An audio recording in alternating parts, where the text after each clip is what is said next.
All new at 4:30, we're learning the name of Alabama's brand new multi-million-dollar prison in Elmore County. So Governor Ivey's office announced just hours ago that the behemoth facility will now be called the Governor Kay Ivey Correctional Complex. So the governor's office says Commissioner John Hamm proposed the idea.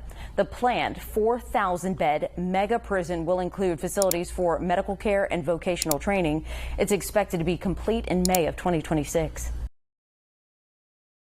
Hey folks, Dale Jackson here for Yellowhammer Now. Did I hear that reporter correctly? Are we naming the prison being built in Elmore County with $1 billion tax dollars, some of it COVID money, after the current governor of the great state of Alabama, Kay Ivey? Are we really doing that?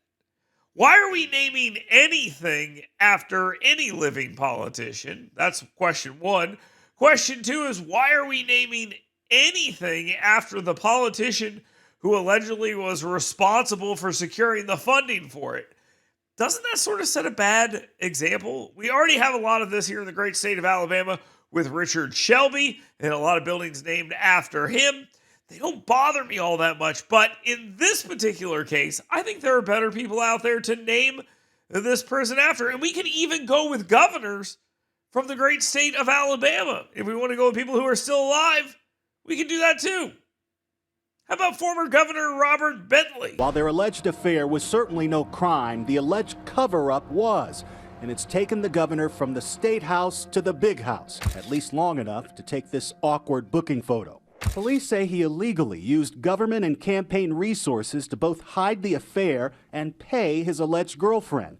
Now, if you don't know that story, I would tell it to you, but I might get this video demonetized and blocked by various social media platforms.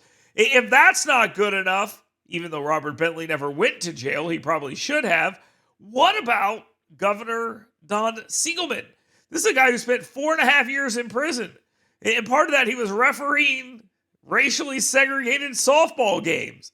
And after 4.5 years in prison, they cheered him.